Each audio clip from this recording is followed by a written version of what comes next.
आशीष मौर्य जी। श्री हरिवंश महाराज जी।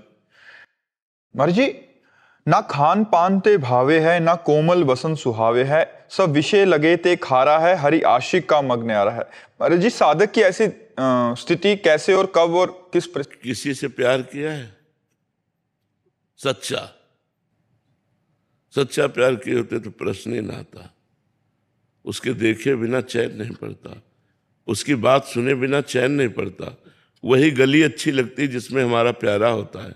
अगर प्यारे का मिलन न हो तो भोजन अच्छा नहीं लगता, नींद अच्छी नहीं लगती, रात में लेटो तो वही ध्यान में आ रहा है, उसके सिवा कोई है नहीं, कुछ अच्छा नहीं लगता। अपना श्रृंगार भी अच्छा नहीं लगता, दोस्त भी अच्छे नहीं लगते, कुछ अच्छा नहीं लगता। बस एक बार उस गली से कोई गुजर जाए और वो मुझे बताए कि मैंने उसे देखा है, मैंने उसे देखा है। कोई आके बता दे कि वो मेरे विषय में बात कर रहा था, वो मेरी चर्चा, वो मुझे जानता है, मैं इतना प्यार करता हूँ, वो मुझे भी जानता है।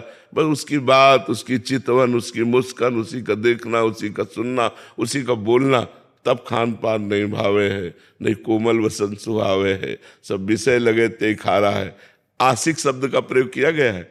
हरि आशिक, आशिक जो होता है ना, आशिकी एक बड़ी गजब की चीज होती है, संपूर्ण संसार से राग छुटवा कर एक में प्रकट कर देती है। एक धनुर्दास जी थे, उनको अपनी पत्नी में बहुत प्यार हो गया था। इतनी सुंदर वो थी और इतना उनको प्यार हो गया था कि वो देखते ही रहते थे। तो जैसे बाजार से सामान लाना है तो वो ऐसे नहीं जाते थे, पत्नी को साथ लेके जाते थे। पत्नी सीधे चल रही और आप उल्टे चल रहे, छाता लगा के कि धूप न लग जाए, और ऐसे मतलब अपार प्यार पत्नी से। लोग हंसी उड़ाते, लेकिन उनको इसकी किसी की परवाह नहीं थी। रंगनाथ जी के आचार्य को उनके शिष्यों ने बताया कि आज हमने बाजार में एक आदमी ऐसा देखा जो अपनी पत्नी पर इतना आसक्त है कि वो ऐसे बैग चल रहा है, वो बैग चल रहा है, पत्नी सामने से आ रही है, वो छाता लगा ऐसे। तो उन्होंने कहा ये तो बहुत आशिक आदमी है, इसकी जरूरत तो हमको है, गए हमको मिलाओ। गए तो बाजार में वो सामान खरीद रहे थे, वो एकटक अपनी पत्नी को देख रहे थे। प्यार प्यार होता है, किसी की परवाह नहीं करता प्यार। वो नजदीक गए और उन्होंने कहा तुम इतना अपनी पत्नी में आसक्त क्यों हो? तो कहा बहुत सुंदर है। बोले इससे सुंदर अगर हम आपको दिखा दें? तो बोले हो ही नहीं सकता। तो ऐसे जे ही कपोल पे ऐसे स्पर्श किया, चपत लगाई, तो सामने ठाकुर रंगनाथ जी। छूट गया छाता, छाता छूट गया, पत्नी भूल गए। भगवान की मंद मुस्कान। बहुत बड़े महात्मा हुए, उनका नाम हुआ धनुर्दास जी महाराज, बहुत बड़े महात्मा हुए। तो आशिकी जब प्रबल हो जाती है तब जीना मुश्किल हो जाता है। अपने प्यारे के बिना जीना मुश्किल हो जाता है। अपना प्यारा नजदीक होता है तो डर लगता है कहीं छूट ना जाए, एक भय लगा रहता है कि कहीं हमारा बिछोह ना हो जाए, कहीं कुछ हो ना जाए। मतलब वो हर समय अपने प्यारे के विषय में, तब उसे खान पान अच्छा नहीं। खान पान अच्छा जब लगेगा जब प्यारा साथ होगा। प्यारे के बिना खान पान नहीं भावे है, नहीं कोमल वसन सुहावे है, सब विषय लगे ते खारा है, हरि आशिक का मग। प्यार बहुत बड़ी चीज है। देखो एक आप चपत लगा दिए तो अरे वो तो भाव दशा होती महापुरुषों में, कभी ऐसी भाव दशा उनकी होती है कि वो ऐसे कर दिए, जीव का कल्याण कर दिए। थप्पड़ मारने से भगवत साक्षात्कार नहीं हो जाता। उन्होंने कृपा करके, आचार्य थे ना, तो आचार्यों में इतनी सामर्थ्य होती है कि वो कृपा करके जिसको चाहे पापी से पापी को भी भगवान का दर्शन तुरंत करवा दे। हमारे यहाँ नरवाहन जी हुए हैं, बहुत बड़े डाकू थे, पूरे ब्रजमंडल में थर थर कांपता था ब्रजमंडल, और यहाँ जो आता था उसको कर देना होता था राजा नरवाहन को। तो हरिवंश महाप्रभु राधा वल्लभ जी को लेकर जब वृंदावन आए तो मदन टेर पे विराजमान हुए, और ये सूचना उनके सेवकों ने, नरवाहन के सेवकों ने दी, और उन्होंने बताया कि ऐसे महापुरुष हैं कि हमारी हिम्मत ही नहीं कि मैं कर मांग लूं उनसे। बहुत सुंदर हरिवंश महाप्रभु थे, बड़े तेजस्वी महाप्रभु थे।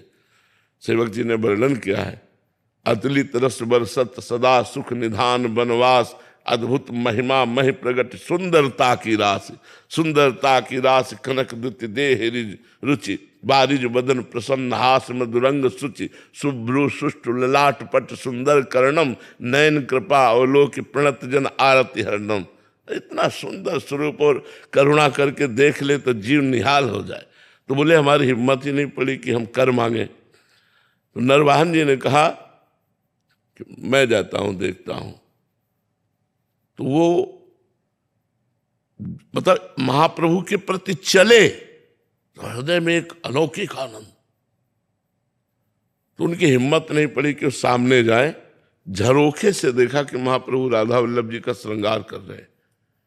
कभी किसी को प्रणाम नहीं किया था, बस प्रणाम किया और मन से हरिवंश महाप्रभु को गुरु माना और राधा वल्लभ जी को इष्ट माना और जपने लगे राधा वल्लभ श्री हरिवंश राधा। ये महापुरुषों का चमत्कार, राधा वल्लभ श्री हरिवंश, राधा वल्लभ श्री हरिवंश। इधर एक यमुना जी से ही व्यापार चलता रहता था पहले, बड़ी बड़ी नावों में, जल जहाजों से। तो यमुना जी से एक व्यापारी जा रहा था, जैनी, करोड़ों असरफियों का व्यापारी था वो, स्वर्ण आदि का सब। तो नरवाहन के हजारों सैनिकों ने आक्रमण करके उसके सैनिकों को मार डाला, उसको बंदी बना लिया, उस व्यापारी को, और कहा तुमसे कर मांगा था, कर नहीं दिया, हमसे युद्ध किया, इसलिए जितना माल है इससे डबल माल हमारे पास पहुंचाओगे तब तुम्हें छोड़ेंगे, नहीं तो फांसी की सजा देंगे। और उसको जेल में बंद कर दिया। और उसने कहा इतना हम कहाँ से लाएं, जितना ये है इसी व्यापार, ये मूलधन है, अब इसी से तो हम अपना काम चलाते थे, हम कहाँ से लाएं। तो निश्चित की गई कल फांसी की सजा होगी उसकी। नरवाहन जी इन सबसे अलग होकर एकांत में राधा वल्लभ श्री हरिवंश, राधा वल्लभ श्री हरिवंश। एक दासी जो थी वो नरवाहन जी को जो सेवा में उपस्थित रहती थी, उसने भोजन लिया और जैनी के पास जाकर कहा आज खा ले रात्रि में, कल तुझे दिन में फांसी की सजा होगी। तो उसने कहा कोई बचने का उपाय। बोले बराबर का धन दे दीजिए। तो बोले वो तो है नहीं। तो बोले एक उपाय काम कर सकता है, तुम जोर से, अभी हम जब भोजन दे के चली जाएं तो जोर से चिल्लाना राधा वल्लभ श्री हरिवंश, राधा वल्लभ श्री हरिवंश, राधा वल्लभ श्री हरिवंश, राधा वल्लभ श्री हरिवंश। मुझे 100% विश्वास है कि तुम्हारे प्राण बच जाएंगे। अब प्राण फांसी की सजाओ किसी को अरे वो जी जान से शुरू हुआ रात्रि में राधा वल्लभ, तो सुनी रात्रि तो ये आवाज नरवाहन के महल तक पहुंची। नरवाहन जी ने कहा अरे ये तो अपराध बन गया, हमारी जेल में हमारा कोई गुरु भाई आ गया। वो तुरंत आए और आकर के चरणों में प्रणाम किया और कहा क्षमा करो, मुझे पता नहीं था आप हमारे गुरु जी से दीक्षित है। और वो केवल दासी ने बताया था। उन्होंने कहा कि अपने सैनिकों को बुलाया और कहा इनको अभी मुक्त करो, और उनको खूब आदर सत्कार किया, खूब सम्मान किया। उस जैनी ने विचार किया कि जिनके नाम के बल से मुझे प्राण बख्शे गए और सारी संपत्ति मिल गई, जहां फांसी मिलनी थी वहां मुझे सम्मान मिला, मैं एक बार चल के दर्शन तो करूं।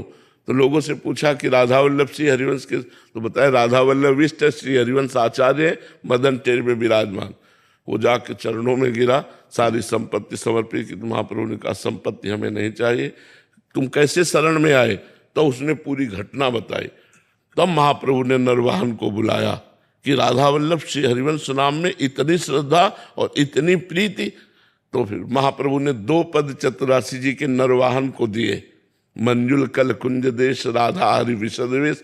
एक ये है और एक है चल ही राधिके सुजान तेरे हित सुख निधान। इस पद में महाप्रभु साक्षात प्रियालाल का दर्शन नरवाहन को कराते हैं। नरवाहन प्रभु निहार लोचन भरी घोषणा। नरवाहन प्रभु सुकेली बहु, वो पहले पद में है। ये दूसरे पद में जो 12वां पद है, नरवाहन प्रभु निहार लोचन भरी घोषणार, नक्सिक सौंदर्य काम दुख निकंदनी, बिलसो भुज ग्रीव मेली, भामिनी सुख सिंधु झेली, नौ निकुंज श्याम केली जगत बंदनी।